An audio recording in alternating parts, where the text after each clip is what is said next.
கர்த்தருடைய நாமம் மகிமைப்படுவதாக. மூன்றாவது, இன்னைக்கு நம்ம பார்க்கும்போது தேவனிடத்திலே நாம் கேட்டு பழகுற அந்த பழக்கம் நம்முடைய வாழ்க்கையில எப்படி நம்மை முதிர்ச்சி உள்ளவர்களாய் மாற்றுகிறது என்பதை தான் இன்னைக்கு நம்ம என்ன செய்ய போறோம், பார்க்க போறோம். ஏன்னா நான் ஏற்கனவே சொல்லியிருந்தேன், ஜெபம் என்பது நாம் வாயிலிருந்து புறப்படுவதற்கு முன்னமே அவர் என்ன செஞ்சிருக்கிறார், அறிந்திருக்கிறார். அப்படித்தானே? பாருங்க, மத்தேயு எழுதின சுவிசேஷம் 6வது அதிகாரம்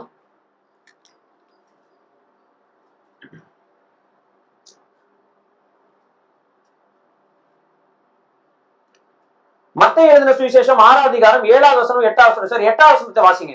அவர்களைப் போல நீங்கள் செய்யாதிருங்கள். ஆமா, அவர்களைப் போல நீங்கள் செய்யாதிருங்கள். உங்கள் பிதாவை நோக்கி.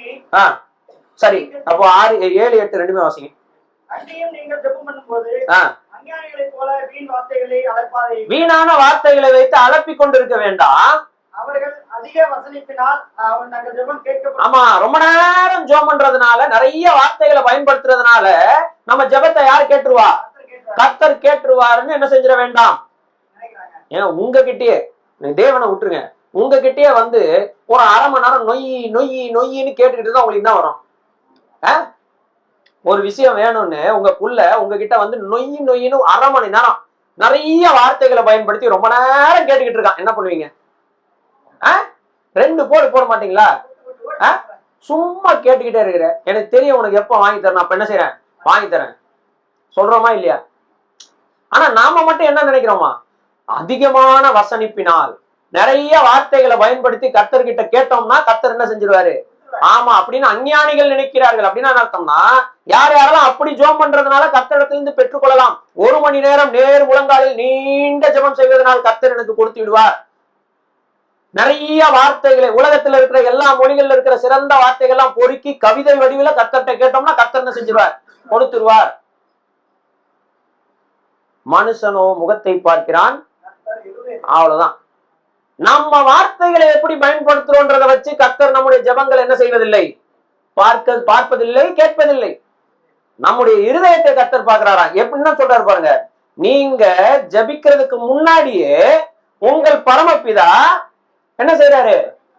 அதை அறிந்திருக்கிறார். அப்ப எதுக்குங்க ஜெபம் பண்ணணும்? நீங்க கேட்கறதுக்கு முன்னாடியே கர்த்தர் உங்களுடைய ஜெபம் என்னன்னு அறிஞ்சிருக்கிறாருன்னா நம்ம ஏன் ஜெபம் பண்ணணும்?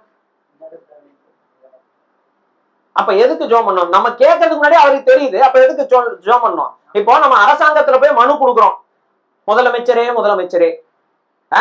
எங்களுக்கு என்ன பண்ணுங்க, எங்க ஏரியால தண்ணி வரல, எங்க ஏரியால கரண்ட் வரல, எங்க ஏரியால ரோடு வசதி ரொம்ப மோசமா இருக்கு, எங்களுக்கு இதை செஞ்சு கொடுங்க அப்படின்னா அவருக்கு தெரியாது. அவர் டெய்லி இந்த பக்கம் என்ன செய்யறது இல்ல, வரதில்லை. அதிகாரிகள் என்ன கொண்டு போய் காட்டுறாங்களோ அது மட்டும் தான் அவருக்கு என்ன செய்யும், தெரியும். 3வது, அவர் கடவுள் கிடையாது. அதனால ஒவ்வொரு மூலையிலும் மூல முடுக்குல என்ன இருக்குன்னு அவரால் என்ன செய்ய முடியாது, பார்க்க முடியாது, சிசிடிவி வச்சாலும். அப்படி இருக்கும் பொழுது நாம அந்த மாதிரி மனுஷங்க கிட்ட கேட்கறதுல ஒரு நியாயம் இருக்கு. ஏன்னா அவங்களுக்கு தெரியாது. நம்ம சொன்னோம், இந்த பாருங்கப்பா, இந்த மாதிரி பிரச்சனை.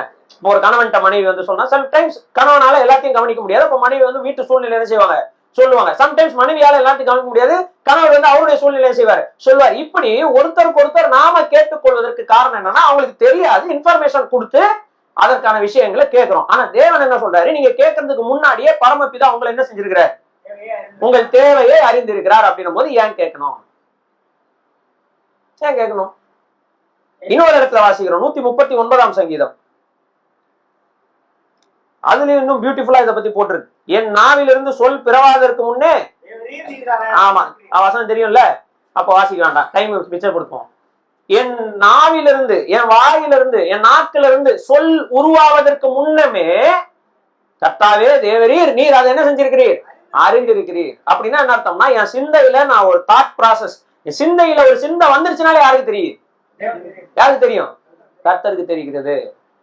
அப்ப ஏன் நம்ம கேட்கணும்? ஏன்னா கேட்பது எதற்காக என்றால், எதற்கு ஜெபிக்க சொல்லி கொடுக்கிறார் என்றால், அவருக்கு நம்ம இன்ஃபர்மேஷன் கொடுக்கிறதுக்கு இல்ல, நம்முடைய வாழ்க்கையில நம்மை முதிர்ச்சி உள்ளவர்களாய் மாற்றுவதற்காக நம்மளை என்ன செய்யறார், ஜெபிக்க சொல்லுகிறார். உங்களுக்கு என்ன தேவைன்றத நீங்க முதல்ல நல்லா என்ன செய்யணும், உணர வேண்டும். போன வாரத்துக்கு முந்தின வாரம் நான் செய்தி கொடுக்கும்போது சொன்ன அதே கதை தான்.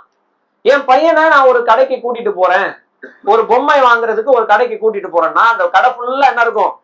பொம்மை இருக்கும். இப்ப என் பையன் வந்து கேட்டுக்கிட்டே இருக்கான்றதுக்காக அவனை கடைக்கு கூட்டிட்டு போயிடுறேன்னு வச்சுக்கோங்க. அவன் அந்த கடையில டே உனக்கு என்ன வேணுமோ சொல்றா அப்படின்னு சொல்லிட்டு ஒரு ஒரு ஒரு நாள் அந்த கடை ஃபுல்லா நடந்து முடிச்சுட்டு வந்து நின்னாலும் அவனுக்கு கடைசி வரைக்கும் அவனுக்கு என்ன வேணும் என்ன செய்யாது தெரியாது. அவனுக்கு ஒரு பொம்மை வேணும். ஆனா நான் சொல்லியிருக்கிறேன் ஒரு பொம்மை தான் உனக்கு என்ன செய்வேன் வாங்கி தருவேன். ஆனா அந்த ஒரு பொம்மையை எப்படி செலக்ட் பண்றது யாருக்கு தெரியாது? என் பையனுக்கு தெரியாது. என் பையன் இல்ல, எந்த பையனுக்கும் தெரியாது.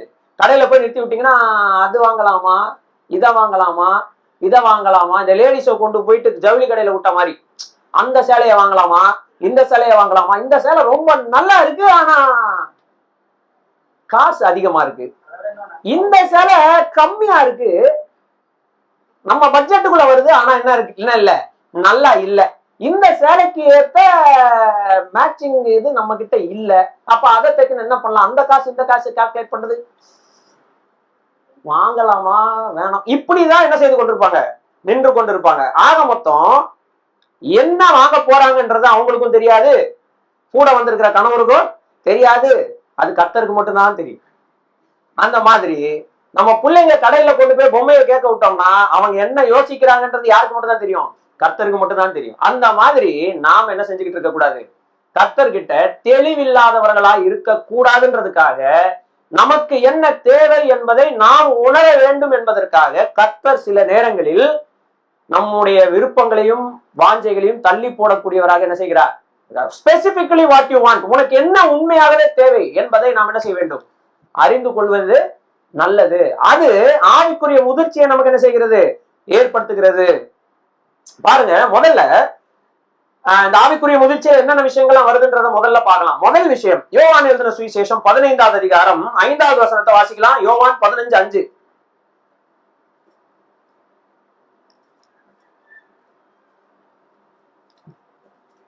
யோவான் 15:5 வாசிங்க.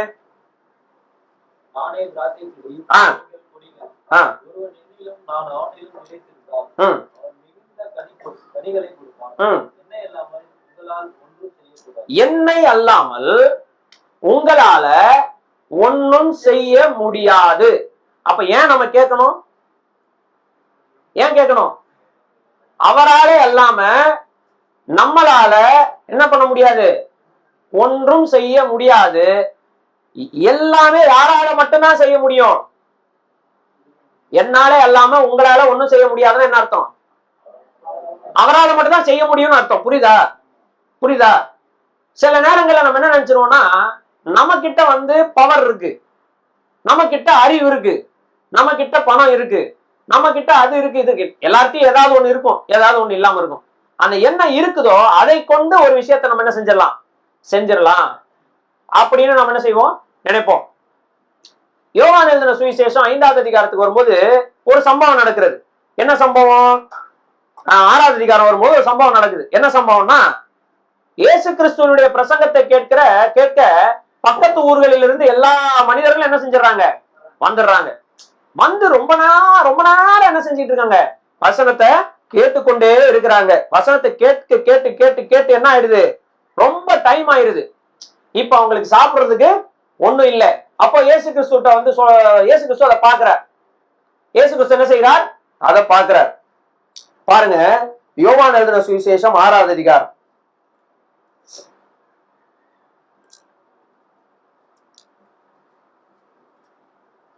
யோவான் எழுதின சுவிசேஷம் 6வது அதிகாரம் 2வது வசனத்திலிருந்து வாசிக்கலாம். அவர் வியாதிக்காரர்களுக்கு செய்த அற்புதங்களை திரளான ஜனங்கள் கண்டபடியால் அவருக்கு பின் சென்றார்கள். இயேசு மலையின் மேல் ஏறி அங்கே தம்முடைய சீஷருடனே கூட உட்கார்ந்தார். இயேசு கிறிஸ்து என்னமோ அவருடைய சீஷர்களோட உட்கார்றதுக்கு தான் மலை மேல என்ன செய்யறாரு, போறாரு. ஆனா நடக்கிறது என்ன, அப்பொழுது யூதருடைய பண்டிகையாகிய பஸ்கா சமீபமாக இருந்தது. இயேசு தம்முடைய கண்களை ஏறெடுத்து திரளான ஜனங்கள் தம்மிடத்தில் வருகிறதை கண்டு, நிறைய ஜனங்கள் தன்னிடத்துல வருகிறதை அவர் பார்த்த உடனே பிலிப்பு அப்படின்ற அவருடைய சீஷரில் ஒருத்தரை பார்த்து கேட்கிறாரு. என்ன கேட்கிறாரு, இவர்கள் சாப்பிடத்தக்கதாக அப்பங்களை எங்கே கொள்ளலாம்? எப்பா, இவ்வளவு பேர் என்ன தேடி என்ன செய்யறாங்க வராங்களே, இவங்களுக்கு நம்ம சோறு போடணும், இவங்களுக்கு நம்ம சாப்பாடு கொடுக்கணும்.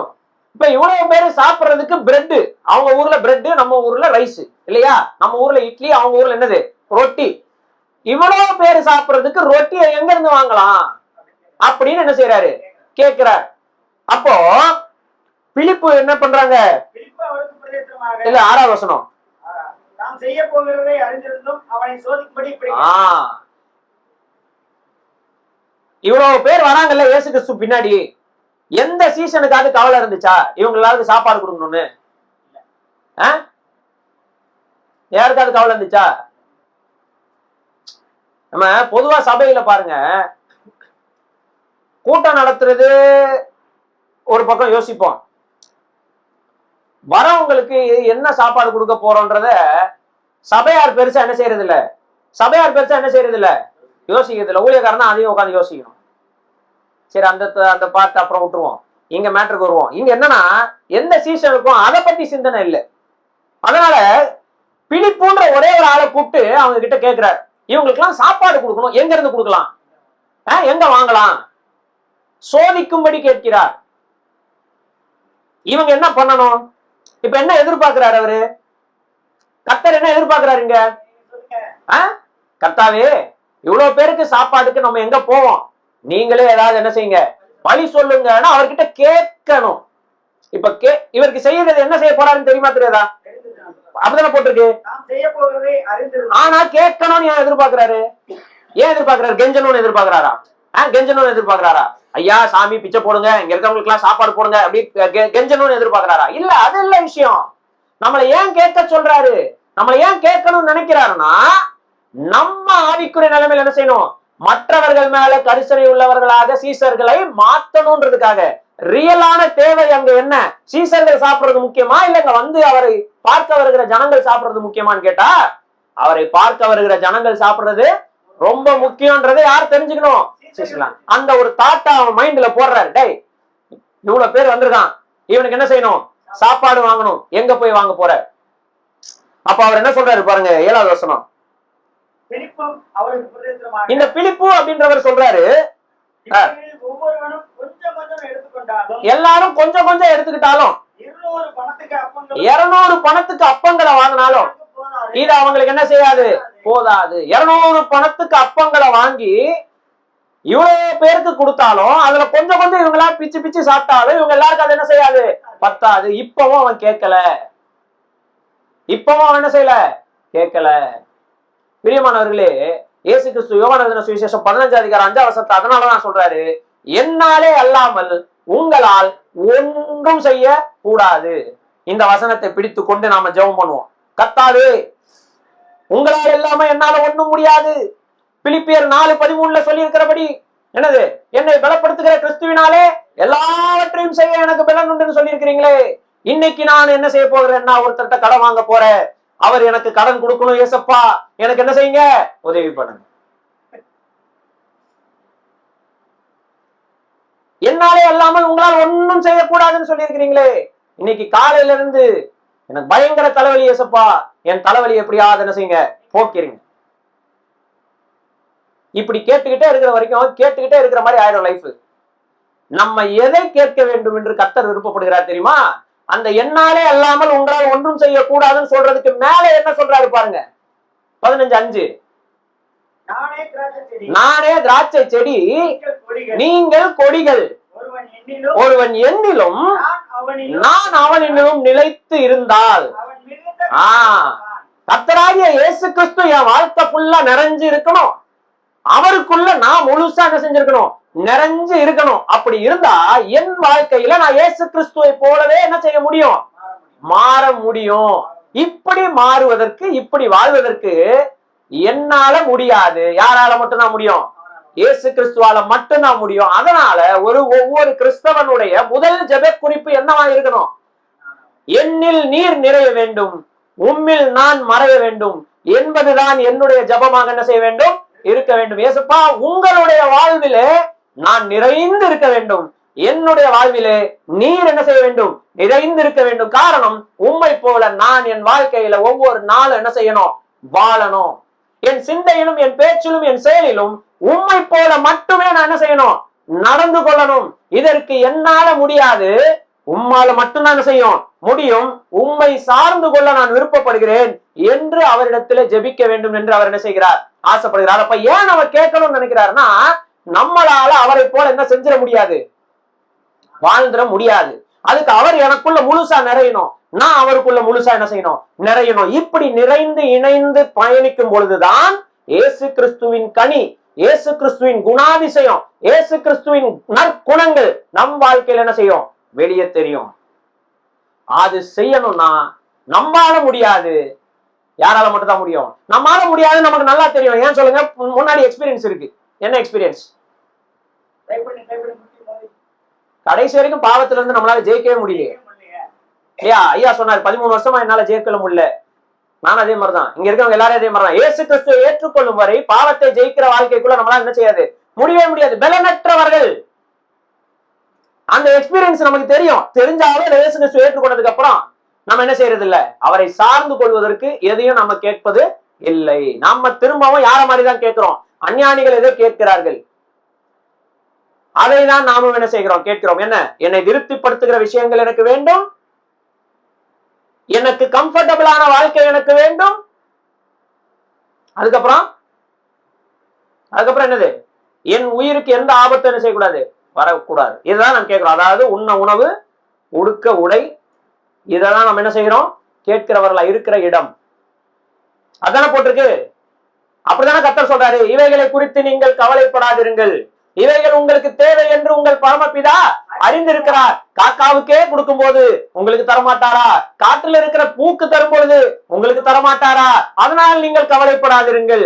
ஆனால் நாம் இன்று வரை கவலைப்பட்டுக் கொண்டிருப்பது எதற்காக மட்டும், இதற்காக மட்டும். இதையே நாம் கேட்டுக்கொண்டே இருப்பதினால் அவரிடத்தில் எதை கேட்க வேண்டும் என்பது நமக்கு தெரியவில்லை. ஆனால் நாம் எதை கேட்க வேண்டும் என்று அவர் விருப்பப்படுகிறார்னா, அவனுக்கு சாப்பாடு வேணும். யாருக்கு? யாருக்கு? அவரை தேடி வந்தவர். இன்னைக்கு இயேசு கிறிஸ்துவை பின்பற்றுவதற்கு மக்கள் தயாரா இருக்காங்களா இல்லையா, நீங்க சொல்லுங்க பார்க்கலாம்.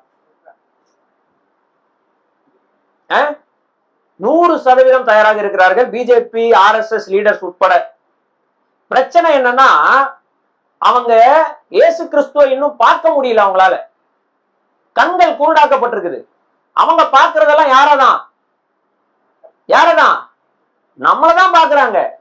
நம்ம வாழ்க்கையில கனி இல்ல அப்படின்னு அர்த்தம். இயேசு கிறிஸ்துவ தெரிய மாட்டேங்கிறாரு. அப்ப எப்படி அவன் சாப்பிடுவான்? நம்ம கிட்ட இருந்து கனி இருந்தாதானே சாப்பிடுவான். நான் மாமரம், நான் மாமரம், என்னிடத்தில் மாங்காயை எடுத்துக்கொள்ளுங்கள், என்னிடத்தில் மாம்பழத்தை எடுத்துக்கொள்ளுங்கள், நான் மாமரம், நான் மாமரம்னு போய் வெளியில சொல்லிக்கிட்டே இருக்கிறோம். மாங்காவை காணும், மாம்பழத்தையும் காணும். எப்படி அவன் சாப்பிடுவான்? எப்படி சாப்பிடுவான்? நம்ம இன்னும் பிலிப்புவை போல என்ன செஞ்சுக்கிட்டு இருக்கோம், சொல்லிட்டு இருக்கோம். 200 rupees பிரதர், 200 rupees ஒன்லி. இத கொஞ்சம் கொஞ்சம் கொடுத்த, இது எனக்கே பத்தாது, இது அவனுக்கு வேற நான் கொடுக்கணும்ன்றீங்க. இது எப்படி பத்தும்? இது எப்படி பத்தும்? பிரியமானவர்களே, தேவனிடத்தில் நாம் கேட்க வேண்டியது நம்மை திருப்திப்படுத்தும் விஷயங்களோ, நம்மை கம்ஃபர்டாக வைக்கும் விஷயங்களோ, நம்முடைய செக்யூரிட்டியோ அல்ல. அதை தேவன் பார்த்துக் கொள்வார். இது 3 அல்ல. முதலாவது தேவனுடைய ராஜ்யத்தையும் அவருடைய நீதியையும் தேட வேண்டும் என்று கர்த்தர் நம்மிடத்தில் என்ன செய்கிறார், எதிர்பார்க்கிறார். நாம் ராஜாக்களும் ஆசாரியர்களுமாக இருக்கிறோம்னா ராஜாக்களும் ஆசாரியர்களுமாக இருக்கணும். அதை விட்டுட்டு நம்ம கேட்பது வேறு விதமாக என்ன செய்கிறது, இருக்கிறது. அப்ப எதற்காக நாம் கேட்க வேண்டும் என்று தேவன் விருப்பப்படுகிறார்னா, அவரை சார்ந்து இருக்க வேண்டும் என்பதற்காக. ஏனென்றால் அவர் இல்லாமல் நம்மால் ஒன்றும் செய்ய முடியாது. நம்பர் 2 ரோமர் கழுத நிருபம் 12வது அதிகாரம் 2வது வசனம் வாசிங்க. மனப்பாட வசனம் பரவாயில்ல, மனப்பாடம் இல்லைன்னா கூட பார்த்து வாசிங்க.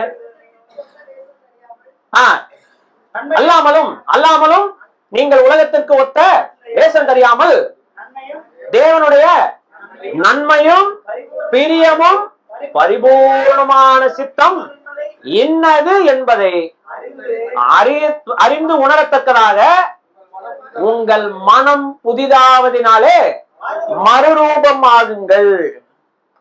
அப்ப நம்ம எதை எதிர்பார்க்கணும்?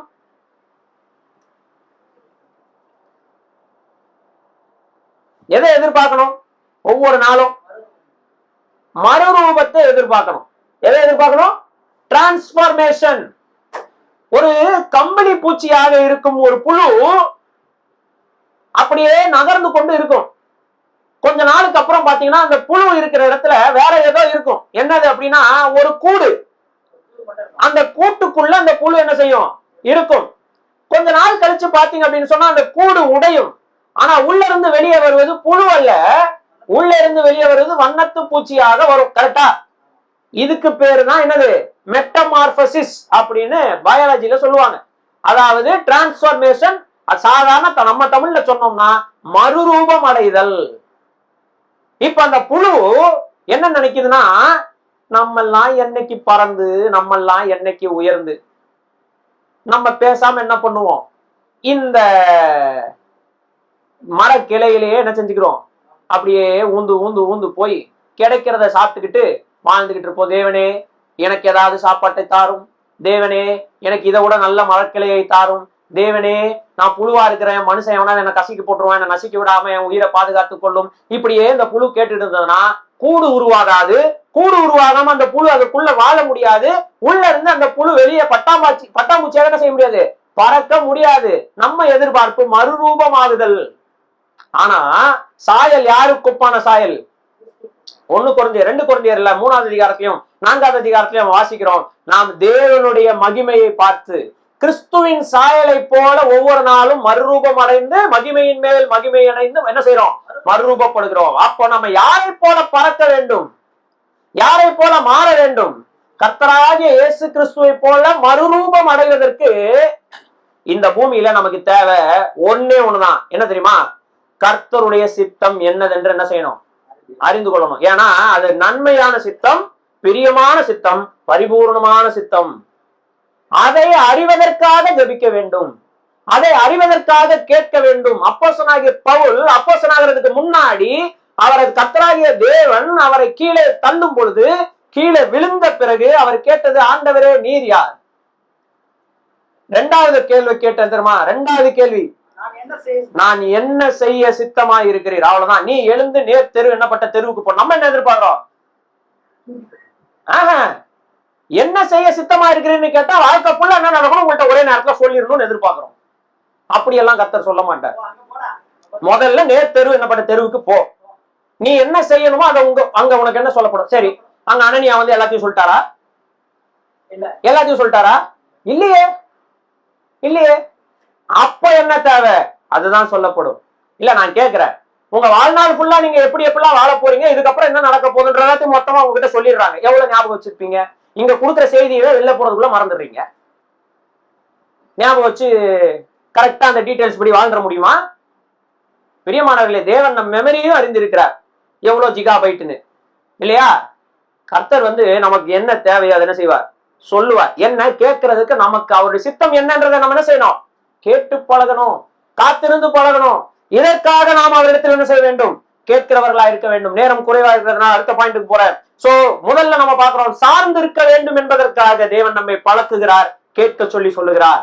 2வது, நம்முடைய விருப்பங்களை அவருடைய விருப்பத்திற்கு ஒப்ப, அதாவது அவருடைய சித்தத்திற்கு ஒத்த நிலைமையிலே நம்முடைய சித்தங்கள் என்ன செய்ய வேண்டும், மாற வேண்டும் என்று விருப்பப்படுகிறார். அதனால கேட்க சொல்லி என்ன செய்கிறார், சொல்லுகிறார். 3வது ரொம்ப முக்கியமான விஷயம், லூக்கா எழுதின சுவிசேஷம் 18வது அதிகாரம் முதல் 8 வசனங்கள் வேகமா வாசிங்க போலாம். லூக்கா 18:1-8. பொருள் போகாமல் எப்பொழுது ஜெபம் பண்ண வேண்டும் என்பதை குறித்து அவர்களுக்கு அவர் ஒரு ஊமையை சொன்னார். ஒரு பட்டணத்திலே ஒரு நியாயாதிபதி இருந்தார். அவன் தேவனுக்கு பயப்படாதவனும் மனுஷனை மதியாதவனுமாய் இருந்தான். அந்த பட்டணத்திலே ஒரு விதவையும் இருந்தால் அவன் அவனிடம் போய், எனக்கும் என் எதிராளிக்கும் இருக்கிற காரியத்திலே எனக்கு நியாயம் செய்ய வேண்டும் என்று விண்ணப்பம் பண்ணார். யார்கிட்ட போய் கேட்கிறா? நியாயாதிபதி. இல்ல, அந்த ஆள் எப்படிப்பட்ட ஆளு? தேவனுக்கு பயப்படாதவனும் மனுஷனை மதியாதவனும். சொல்ல போனா இன்னைக்கு நம்ம கவர்மெண்ட் மாதிரி, நம்ம கவர்மெண்ட் மட்டும் இல்ல, ஒட்டுமொத்த உலகத்தில் இருக்கிற எல்லா கவர்மெண்ட் மாதிரி. என்னது இன்றைய அரசாங்கம், உலகத்தில் இருக்கும் எல்லா அரசாங்கம் எப்படிதான், தேவனுக்கு பயமே இல்லை. யாராவது கடவுளுக்கு பயப்படுறாங்களா? யாரும் பயப்படுறது இல்லை. மனுஷங்களுக்காவது பயப்படுறாங்களா? அவங்களுக்கும் பயப்படுறது இல்லை. அதிகாரம் வந்துருச்சுன்னா என்ன ஆயிடு போகுது, ஆமா அவங்களுக்கு அந்த மமதையில எதுவுமே தெரியாது, அப்படி ஆயிடுது. இப்ப என்ன நடக்குது, இந்த அநியாயக்காரனாகிய தேவனுக்கு பயப்படாத கல்லஞ்சக்காரனாய் காணப்படுகிற ஒரு நியாயாதிபதி கிட்ட போய் ஒரு அம்மா என்ன செய்யறாங்க, கேக்குறாங்க. என்ன கேக்குறாங்க, எனக்கும் என் எதிராளிக்கும் ஒரு பிரச்சனை இருக்குது, இதுக்கு நியாயம் என்ன செய்யணும், பண்ண வேண்டும். அவர் என்ன பண்ணிடுறாரு, சரிம்மா உன் மனு கொடு, என் அசிஸ்டன்ட் இருப்பான் அவன்கிட்ட கொடுத்துட்டு போ. அசிஸ்டன்ட் கிட்ட மனு கொடுக்கப்படுகிறது. அந்த மனு மறுநாள் காலையில டீ கடை பஜ்ஜி முக்கிய என்ன செய்யப்படுகிறது, தரப்படுகிறது. இந்த அம்மா பாக்குறாங்க, திரும்பவும் போய் என்ன செய்யறாங்க, கேட்கிறாங்க. மறுபடியும் மனு கொடுக்கப்படுகிறது. அந்த மனு அப்படி அடுத்த நாள் சமோசாவில் படித்து என்ன செய்யப்படுகிறது, தரப்படுகிறது. மறுபடியும் போய் மறுநாள் என்ன செய்யறாங்க, கேட்கறாங்க. இப்படியே கேட்டுக்கிட்டே இருக்கிறாங்க. இந்த ஆள் டென்ஷன் ஆயிட்டான். சும்மா வந்து இந்த இது நம்ம ஒண்ணு பண்ணணும், ஒண்ணு இது நியாயம் செஞ்சு என்ன செஞ்சிடணும், சரி பண்ணிடணும். அப்பனா இந்த அம்மா நாளையில இருந்து என்ன செய்ய மாட்டாங்க, வரமாட்டாங்க அப்படின்னு சொல்லிட்டு என்ன நடக்குது அதுக்கப்புறம் வாசிங்க. வெகுநாள் வரைக்கும் அவனுக்கு மனதில்லாது இருந்தது. அவன் நான் தேவனுக்கு பயப்படாமலும் மனுஷரை மதியாமல் இருந்தும் பாத்தீங்களா, இந்த விதவை என்னை எப்பொழுதும் தொந்தரவு செய்கிறது. அதாவது என் விருப்பம் என்னமோ அதெல்லாம் செய்யற ஆளு நானு, ஆனா இது நயன டெய்லி என்னென்ன செய்யுது, தொந்தரவு செய்யுது. இவன் அடிக்கடி வந்து என்னை ஆட்டாதபடி நியாயம் செய்ய வேண்டும் என்று தனக்குள்ளே சொல்லி எப்படியாவது நான் நியாயம் செய்ய போகிறேன் என்று தனக்குள்ளே சொல்லிக் கொண்டான். பின்பு கர்த்தர் அவர்களை நோக்கி அநீதியுள்ள அந்த அநீதியுள்ள நியாயாதிபதி சொன்னதை சிந்தித்து பாருங்கள். இந்த இடத்துலதான் நம்ம ஆளுங்க வந்து பிடிப்பாங்க. பிரதர் இப்பதான் கொஞ்ச நேரத்துக்கு முன்னாடி சொன்னீங்க நம்ம நயன்னு கர்த்தர் என்ன செய்யக்கூடாது, கேட்க கூடாதுன்னு சொன்னீங்க. இங்க ஒருத்தங்க அப்படி கேட்கறாங்கன்னு கர்த்தர் சொல்றாரு. கர்த்தர் அந்த அம்மா யார்கிட்ட கேட்கறாங்கன்றதும் சொல்றாரு. யார்கிட்ட கேட்கறாங்க, அநீதி உள்ள நியாயாதிபதி கிட்ட கேட்கறாங்க. ஆனா நம்ம கர்த்தர் அப்படிப்பட்டவரா இல்ல. என்னைக்காவது உங்க கர்த்தர், என்னுடைய கர்த்தர் உங்களுடைய மனுவை வட்டி கடையில கொடுத்திருக்கிறாரா? இல்லை. என்றைக்கு நீங்கள் கேட்டாலும் அது அவருடைய சமூகத்துல வந்து என்ன செய்கிறது, எட்டுகிறதா இருக்கிறீங்க. கேட்கறதுக்கு முன்னாடியே நீங்க என்ன கேட்க போறீங்கன்னு அவருக்கு தெரியும்ன்றவரு எதுக்கு நம்ம மனுவை நிராகரிக்க போறாரு? மேட்டர் அது இல்ல. இப்ப நம்ம நயனு கேட்கணும்னு கர்த்தர் சொல்றது மேட்டர் இல்ல, சோர்ந்து போகாம கேட்கணும்ன்றதுதான் கர்த்தர் என்ன செய்கிறார், சொல்லுகிறார். நம்ம யார் இடத்துல கேட்கிறோம் நமக்கு தெரியும். அவர் நீதி உள்ள நியாயாதிபதி அப்படின்னு கர்த்தரை குறித்து நம்ம வேதாமத்துல என்ன செய்கிறோம், வாசிக்கிறோம்.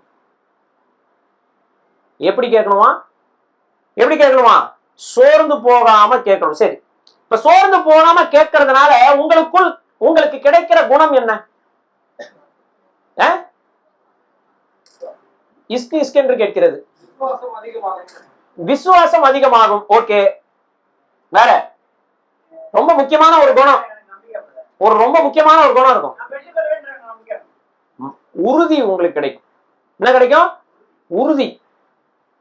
ஒரு தடவை நீங்க சோர்ந்து போகாம ஜோம் பண்ணி கர்த்தர் உங்களுக்கு பதில் தந்துட்டாருன்னு வச்சுக்கீங்களேன், அடுத்த முறை நீங்க சோர்ந்தே போக மாட்டீங்க. நான் சொல்லுவது புரியுதா இல்லையா? அந்த உறுதி உங்களுக்கு கிடைக்கும், அந்த மனோதிடன் உங்களுக்கு கிடைக்கும், அந்த உறுதியான பலன் பெர்சிவியரன்ஸ் சொல்லுவாங்க. அதாவது சகிப்புத்தன்மை உங்களுக்கு என்ன செய்யும், கிடைக்கும்.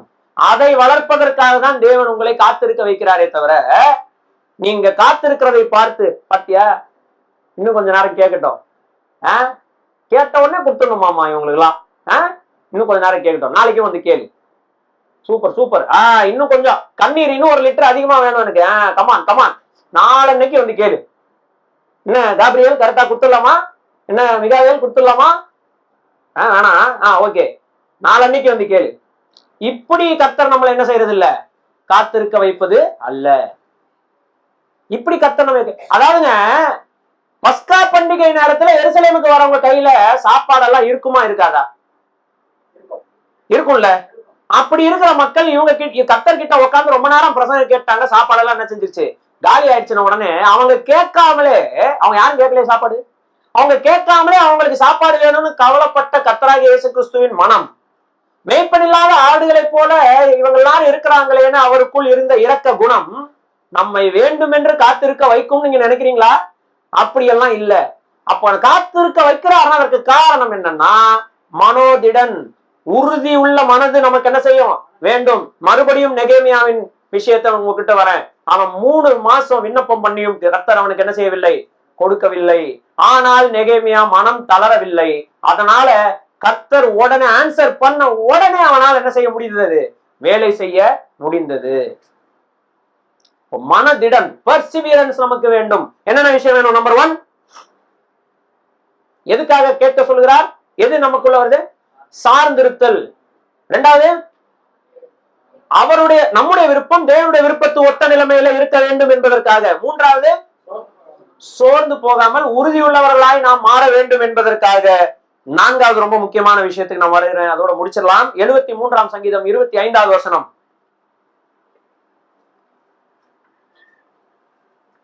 73ஆம் சங்கீதம் 25வது வசனம், வேகமா வாசிங்க. பரலோகத்தில் உண்மை அல்லாமல் எனக்கு யார் உண்டு, பூலோகத்திலே உண்மை தவிர எனக்கு வேறே விருப்பம் இல்லை. இப்ப என்ன ஆச்சுன்னா, ஆக்சுவலி இந்த 73ஆம் சங்கீதம் உங்களுக்கு எல்லாருக்கும் தெரியும். இந்த ஆசாப் என்பவர் சுத்தி இருக்கிற துன்மார்க்கர்கள் எல்லாம் சந்தோஷமாக வாழ்வதை பார்த்து டென்ஷன் ஆகிவிட்டார். கர்த்தருக்காக நான் உண்மையாக வாழ்கிறேன், எனக்கு என்ன வரவில்லை, ஒரு நன்மையும் வருவதில்லை. ஆனா துன்மார்க்கனாய் இருக்கிறவன் நன்றாக என்ன செய்கிறான், வாழ்கிறான் என்று கர்த்தர் மேல மிருகத்தை போல கோபம் கொண்டு பயங்கர டென்ஷன் ஆகி கர்த்தரிடத்துல கத்தி, கர்த்தரிடத்துல கதறி திட்டி எல்லா விதமான ஜபத்தையும் என்ன செய்யறாரு. ஆனா கடைசியில கர்த்தருடைய சமூகத்துக்குள்ளே போய் அவருடைய மகிமையை பார்த்தவுடன் அவருக்கு புரிஞ்சிருச்சு, கர்த்தர் இந்த துன்மார்க்கர்களை சறுக்கலான இடத்துல என்ன செய்திருக்கிறார், வைத்திருக்கிறார். நம்மை உறுதியான இடத்துல என்ன செஞ்சிருக்கிறார், வைத்திருக்கிறார் என்று புரிந்து விட்டது. அதற்கு பிறகுதான் இந்த சங்கீதத்தை அவர் என்ன செய்கிறார், எழுதுகிறார். இதுதான் கான்டெக்ஸ்ட் ஆஃப் த சாம். இதை எழுதும் போது அவர் சொல்றாரு, பரலோகத்திலே உம்மை தவிர எனக்கு யாரும் இல்லை, பூலோகத்துல உம்மை தவிர வேற விருப்பம் இல்லை. நம்ம அப்படியே உள்டாவா பாடுவோம் அந்த பாட்டை. உம்மை அல்லாமல் எனக்கு யார். இவர் என்ன சொல்றாரு, பரலோகத்திலே உண்மை அல்லாமல் எனக்கு யார் உண்டுன்னு கேட்கிறாரு. நம்ம அந்த பாட்டை அப்படியே உல்டா பண்ணி பூலோகத்துல பாடுவோம். உண்மை அல்லாமல் மனசுக்குள்ள யாராவது நம்மளை திட்டிட்டு இருப்பாங்க, நம்ம செய்த தப்ப என்ன செஞ்சிருப்பாங்க, கண்டிச்சிட்டு இருப்பாங்க. உடனே பாட்டு பாடுவோம், ஸ்டேட்டஸ் வச்சிருவோம், உண்மை அல்லாமல் எனக்கு யார் உண்டு. அந்த வசனம் அப்படியா போட்டிருக்கு. பரலோகத்தில் உண்மை அல்லாமல் எனக்கு யார் உண்டு. யார் இருக்கா, யாரா இருக்காங்க? காபிரியேல் உங்களுக்காக இருக்காரு, மிகாவேல் உங்களுக்காக இருக்காரா? கோடான கோடி தேவதூரன் உங்களுக்காக இருக்கிறாங்க. யார் இருக்காங்க நமக்காக? தேவனே இருக்கிறார். வேற யார் வேணும் உங்களுக்கு? வேற யார் பரலோகத்துல உங்களுக்கு வேணும்? வேற யாருமே இல்ல. நமக்கு பரலோகத்தில் அவர் இருக்கிறார். பூலோகத்தில் அவர் என்ன சொல்றாரு, உண்மை தவிர வேற எனக்கு எந்த விருப்பமும் இல்லை. அப்போ நம்முடைய விருப்பம் யாராக இருக்க வேண்டும்? யாராக இருக்க வேண்டும்? கர்த்தராக இருக்க வேண்டும். நீங்க வேற மனுஷனை விரும்பினீங்கன்னு வச்சுக்கோங்க, அவங்க உங்களை ஏமாத்திடுவாங்க. உடனே நம்ம பாட்டு பாட வேண்டியதான், உண்மை அல்லாமல் எனக்கு யார் உண்டு, என் இயேசையா அல்லேலூயான்னு பாட வேண்டியதான். ஏன் அப்படி பாட வேண்டியிருக்கு? ஏன்னா பூமியில நம்ம விருப்பம் வேற எங்கேயோ இருக்கு. கரெக்டா? நம்ம பூமியில யார் மட்டும்தான் நமக்கு விருப்பமா இருக்கணும்? என்னுடைய ரட்சகர் மட்டும்தான் எனக்கு யாரா இருக்கணும் விருப்பமா. என்னுடைய யெகோவா, என்னுடைய யாஹ்வே, எனக்காக மரிக்க வந்த வார்த்தையானவர் மட்டுமே எனக்கு என்னவா இருக்க வேண்டும்? விருப்பமா இருக்க வேண்டும். அவர் எனக்கு விருப்பமா இருந்தால் என்னுடைய உரையாடல் முழுவதும் யாரோடு இருக்கும்? எழுதப்பட்ட இந்த வார்த்தையானவரோடு கூட இருக்கும். அதனாலதான் இரவும் பகலும் இந்த வார்த்தையில் மேல் தியானமா இருக்கிற மனுஷன் பாக்கியவான், அவன் செய்வதெல்லாம் வாய்க்கும் என்று வேதம் என்ன செய்கிறது, சொல்லுகிறது. அப்ப ஏன் நாம் கேட்க வேண்டும்? என் விருப்பம் அவராக இருக்கிறார், அவரையே நான் கேட்கிறவனாய் என்ன செய்ய வேண்டும்? இருக்க வேண்டும். பரலோகத்திலே எனக்கு வேற யாரும் இல்ல, பூமியில அவரை தவிர எனக்கு எந்த விருப்பமும் இல்லைன்னு வந்துட்டான். யாரு? ஆசாப். இதுக்கு மேல துன்மார்க்கர் எப்படி வாழ்ந்தா இவனுக்கு என்ன? ஏதாவது கவலை இவனுக்கு வருமா? அநியாயம் செய்யறவங்க எப்படி இருந்தா என்ன, இவனுக்கு ஏதாவது கவலை வருமா? நோ. ஏன்? இவன் விருப்பம் துன்மார்க்கர் இடத்துல என்ன இருக்கிறதோ அது எனக்கு வேண்டும் என்று அல்ல. இந்த உலகத்தில் இருக்கிற பணக்காரர்கள் இடத்துல எப்படிப்பட்ட வாழ்க்கை இருக்கிறோ அந்த வாழ்க்கை எனக்கு வேணும் அல்ல. என் பக்கத்துல இருக்கிற சகோதரனை கர்த்தர் ஆசீர்வதிச்சு அவருக்கு கார வீடு பங்களா கொடுத்துட்டாரு, எனக்கு அந்த மாதிரி தரணும்னு அவர் என்ன செய்யல, விருப்பப்படல. என் விருப்பம் என் ரட்சகராகிய என் கர்த்தராகிய இயேசு கிறிஸ்துவான தேவன் மட்டுமே, அவர் மட்டுமே உங்கள் விருப்பமா இருந்தால் உங்கள் உரையாடல் முழுவதும் அவருடைய வார்த்தையோடு கூட என்ன செய்யும், இருக்கும். உங்கள் கான்வர்சேஷன், உங்கள் உரையாடல் இந்த வார்த்தையோடு இருக்கும். இந்த வார்த்தையானவர் உங்களுடைய வாழ்க்கையில என்ன செய்வார் என்று சொல்லி இருக்கிறது என்றால், அவர் ஆவியும் ஜீவனுமா இந்த வார்த்தை இருக்கிறபடினாலே இது உங்கள் உயிராகவும் உங்கள் ஒவ்வொரு நாள் பிழைப்புக்கும் உரியதாக இந்த வார்த்தை என்ன செய்கிறது, இருக்கிறது. பிரியமானவர்கள், இதை விட வேற என்ன வேணும்? அப்ப நம்ம என்ன கேட்கணும்? கர்த்தாவே உண்மை நான் சார்ந்து இருக்கிறோம். ரெண்டாவது என் விருப்பம் உங்க விருப்பமா இருக்கணும். மூணாவது, எனக்கு இன்னும் மனதிடனும் சோர்ந்து போகாமல் இருக்கும் இருதயமும் வேணும். 4, உண்மை தவிர வேற எனக்கு எதுவும் வேண்டாம். இந்த நிலைமைக்கு நீங்க வந்துருங்களேன். இந்த இடத்தை நம்ம அச்சீவ் பண்ணணுன்றதுக்காக தான் நம்மளை கேட்க சொல்லி இருக்கிறாரு. எப்படி கேட்கணும்னு சொல்லி இருக்கிறாரு தெரியுமா? அதுக்கு ஒரு மாடல் ஜெபத்தை சொல்லி கொடுக்கிறாரு. பரமண்டலங்களில் இருக்கிற எங்கள் பிதாவே, உம்முடைய நாமம் பரிசுத்தப்படுவதாக, உம்முடைய ராஜ்யம் வருவதாக, உம்முடைய சித்தம் பரலோகத்துல எப்படி செய்யப்படுகிறதோ அப்படியே பூமியிலும் செய்யப்படுவதாக. அன்றன்று உள்ள ஆதாரத்தை மட்டும் இன்று எங்களுக்கு தாரும். நாங்கள் எங்கள் கடனாளிகளை எல்லாம் எப்படி மன்னிக்கிறோமோ அப்படி எங்கள் கடன்களை எங்களுக்கு மன்னியும். எங்களை சோதனைக்குட்படுத்தாதபடி தீமையிலிருந்து எங்களை என்ன செய்யும்? விலக்கி ரட்சியும். ராஜ்யமும் வல்லமையும் மகிமையும் கனமும் என்றென்றும் உமக்குரியதே, ஆமேன் என்று நமக்கு கற்றுக் கொடுத்திருக்கிறார். இந்த ஜெபத்துல இப்ப நான் சொன்ன 4 பாயிண்ட் என்ன செஞ்சிருக்கு? வந்திருக்கு. இதுதான் நமக்கு மாடல் ஜெபம். நம்ம மாடல் ஜெபத்தையும் ஒரு மந்திரம் மாதிரி ஆக்கிட்டாங்கன்னு சொல்றதே கிடையாது. அந்த மாடல் படி ஜெபம் பண்றதும் கிடையாது. அதனாலதான் நீங்கள் விரும்பி கேட்டும் உங்களுக்கு என்ன செய்வதில்லை? சித்திப்பதில்லை. ஏனென்றால் நீங்கள் தகாத விதமாய் விண்ணப்பம் பண்ணுகிறபடினால் கர்த்தர் உங்களுக்கு எதையுமே தரமாட்டேங்கிறாருன்னு யாக்கோபு 4வது அதிகாரம் முதல் சில வசனங்கள்ல என்ன செய்யப்பட்டிருக்கிறது? சொல்லப்பட்டிருக்கிறது. பிரியமானவர்களே, நம்ம மெச்சூர் ஆகணும். ரட்சிக்கப்பட்ட அன்னைக்கு குழந்தையா இருக்கிறோம்ட்டு வாழ்க்கை ஃபுல்லா என்ன செஞ்சுட்டு இருக்க முடியாது? தாளாட்டி கொண்டே இருக்க முடியாது. வளரணும். கர்த்தர் நம்ம வளரணும்னு என்ன செய்கிறார்? எதிர்பார்க்கிறார். எந்த தாயும் தன் குழந்தை வளரணும் என்று எதிர்பார்ப்பார். நம்முடைய தேவனும் நாம் வளர வேண்டும் என்று என்ன செய்கிறார்? எதிர்பார்க்கிறார். அருமையான சகோதரன் செல்வம் அவர்களுக்கும், டேனி அவர்களுக்கும், அருமையான பாப்பாத்தி அம்மாக்கும், ஐஸ்வர்யாஸ்டருக்கும் நான் சொல்ல விரும்புவது அதுதான். எனக்கும் உங்களுக்கும் சேர்த்து என்னது? உங்கள் வாழ்க்கை இனி யாரோடு இருக்க வேண்டும்? ஆமா, கர்த்தராகிய இயேசு கிறிஸ்து மட்டுமே உங்களுக்கு போதும். எனக்கும் அவர் மட்டுமே போதும். அவரை மட்டுமே நம்பி வாழுங்க. இந்த வார்த்தையை ஒவ்வொரு நாளும் வாசித்து என்ன செய்யுங்க? தியானிங்க. ஏன்னா இதுலதான் உங்களுக்கு ஆவியும் இருக்குது, இதுலதான் உங்களுக்கு பிழைப்பும் இருக்குது, இதுலதான் உங்களுக்கு உயிரும் இருக்குது, இதுலதான் உங்களுக்கு பிழைப்பும் இருக்குது. இது ஆவியும் ஜீவனுமா இருக்கிற புஸ்தகம். பிரியமானவர்களே, அதனால இது மட்டுமே எனக்கு போதும் வாழ்ந்து பழகுங்க. கர்த்தர் உங்கள் வாழ்க்கை என்ன செய்வார்? மாற்றுவார். நான் என்னமோ மோட்டிவேஷன் ஸ்பீச்சுக்காக இதை சொல்லல. இது உண்மை. இது இல்லாம இன்னைக்கு முன்னாடி நான் என்ன செஞ்சிருக்க முடியாது? நின்றுக்க முடியாது. என்றோ என்னுடைய உயிர் போயிருக்கும்.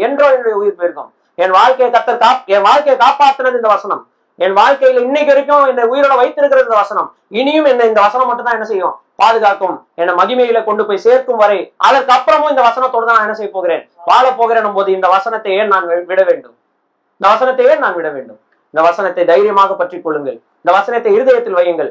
சொந்தமாக்கி கொண்டு பிரயாசப்படுங்கள். கர்த்தர் உங்களோடு கூட இருப்பாராக. கர்த்தருடைய நாமம் மகிமைப்படுவதாக. நாம் ஜெபித்து முடிக்கலாம்.